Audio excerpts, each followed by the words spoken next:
Thank you doctor Chowdhury, thank you যারা আপনারা এসেছেন আজকে মঞ্চে যারা আছেন, ধন্যবাদ জানাই। পশ্চিমবঙ্গে কিছুই হচ্ছে না, সবই যে এল্ডারদের জন্য কোনো কাজ হচ্ছে না, মানতে পারি না। I don't feel this is the right way of thinking.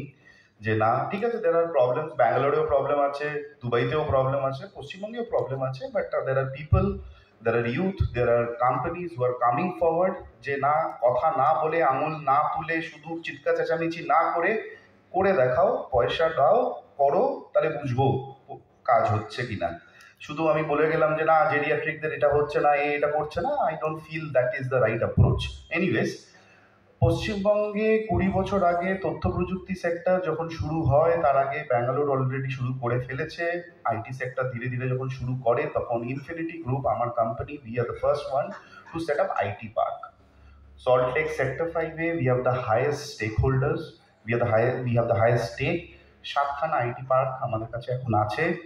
200,000 people sector 5A কাজ করছে, হাজারের উপর IT companies. Just sector 5A, making sector 5 the largest IT hub of eastern India. আমরা খুব খুশি। চলো, বেঙ্গল এগোচ্ছে। কাজ করতে করতে দেখা গেল যে না, প্রচুর আইটি এমপ্লয়িজ আর আইটি কোম্পানিজদের একটা বড় নিড হচ্ছে, তাদের ছেলেমেয়েরা বাইরে যেতে পারছে না, অন সাইটে কাজ করতে যেতে পারছে না, মা বাবাদের জন্য এখানে চিন্তিত। দে আর অলওয়েজ থিঙ্কিং মা বাবারা কোথায় থাকবে, বা যারা ওখানে চলে গেছে তারা আবার ফেরত আসতে পারছে না বা আসতে চাইছে, মা বাবা এখানে একা। উই থট দ্যাট নো, ঠিক আছে, এই প্রবলেম সলভ করার জন্য লেটস স্টার্ট জাগৃতি ধাম বলে একটা প্রজেক্ট আমরা আরম্ভ করি। কনসেপচুয়ালাইজ করা হলো 5 বছর আগে, আস্তে আস্তে আস্তে করে জোকায়ে লাক্সুরিয়াস একটা সেন্টার তৈরি করা হয়েছে। হ্যাঁ, ঠিক আছে, অ্যাফ্লুয়েন্টদের জন্য করা হয়েছে, বিকজ তাদের কাছে পয়সা আছে। যার কাছে পয়সা আছে, সে পয়সা দিয়ে থাকবে কোথায়? That's a question. ঠিক আছে, সোশ্যালিজমের নামে আমরা যেভাবে আমরা ডিফাইন করছি তাদের জন্য করা উচিত, that's a separate game all together. But আমাকে যদি একটা, although it's a CSR project, but আমাকে টাকা পয়সা নিতে হচ্ছে। আজকে স্নেহ দিয়েও বিনা পয়সায় দিচ্ছে না, সরকারও বিনা পয়সায় কিছু করে না। We have to sustain the project. Sustainable বানানোর জন্য কি কি করণীয়, তো উই হ্যাভ ডান ইট। জাগৃতি ধাম জোকায়ে অবস্থিত, আমরা এটা নতুন করে শুরু করি। একটাই জিনিস মাথায় রেখেছিলাম যে না, ইনফ্রাস্ট্রাকচারটা তৈরি করতে হবে। সো পশ্চিমবঙ্গে দাঁড়িয়ে আজকে জাগৃতি ধাম ভারতবর্ষের second green certified sustainable senior living facility. একটা আছে মাইসোরে, যেটা ফার্স্ট, সেকেন্ড হচ্ছে কলকাতায় জাগৃতি ধাম 1 নম্বর। 2 নম্বর, আমি বাকি টেকনিক্যাল ডিটেলসে যাচ্ছি না, senior friendly architecture and all everything. আমরা যেটা ঠিক করলাম যে না, ঠিক আছে, অ্যালোপ্যাথি আমাদের ডাক্তাররা আছে, thanks to all the doctor community যারা আমাদের পাশে দাঁড়াচ্ছে।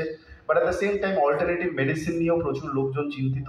শুধু এল্ডারলি নয়, বাট অনেক ইউথরাও, আমাকেও যদি আজকে কোনো আয়ুর্বেদিক ট্রিটমেন্টের জন্য যেতে হয়, আমাকে কেরালা ছুটতে হবে।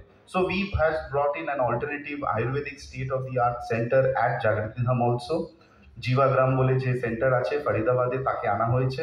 তো সেটাও আমরা এক্সক্লুসিভলি জাগৃতি ধামে রেখেছি। আমার বেসিক বলার কারণটা এটাই যে আজকে যখন এল্ডারলি নিয়ে, আমি ডাক্তার নই, আমরা just out of passion we are working. Like me, Aurobindo is there, there are different people, young people যারা প্যাশনেটলি এগিয়ে আসছে যে এল্ডারদের পাশে দাঁড়ানোর জন্য তাদের ওয়েতে। তারা হয়তো বড় অ্যাক্টিভিজমের মাধ্যমে করছে না, বাট তারা তাদের মধ্যে দিয়ে চেঞ্জ আনার চেষ্টা করছে। বাট একটা জিনিস আমরা চেষ্টা করছি জাগৃতি ধামের মাধ্যমে, যেটা হোলিস্টিক ডেভেলপমেন্ট হোক এল্ডার্সদের, যারা থাকবে তাদের যাতে একটা তাদের ডিমেনশিয়া ওই একই ছাদের নিচে, সবসময় আমি হসপিটালে তো নিয়ে যেতে পারবো না, বাট বাড়িতেও অনেক সময় রাখা যাচ্ছে না। ওই মাঝামাঝি একটা জায়গা যেখানে সেবা থাকতে পারে, সেখানে ডিমেনশিয়া সাপোর্ট থাকতে পারে, সেখানে পার্কিনসন্সের সাপোর্ট থাকতে পারে। এই পুরো জিনিসটা একটা ছাদের নিচে রেখে আমরা community development for the elderly নিয়ে ভাবনা চিন্তা করছি বলবো না, already implemented. We want to scale this up. প্রত্যেকটা ডিস্ট্রিক্টে জাগৃতি ধামকে কী করে নিয়ে যাওয়া যায়, 1 নম্বর, সেটা হচ্ছে আমাদের নেক্সট প্ল্যান অফ অ্যাকশন। আর সেকেন্ড হচ্ছে we will make this a national project. Thank you so much geriatric society of India for giving this opportunity. Thank you, ধন্যবাদ।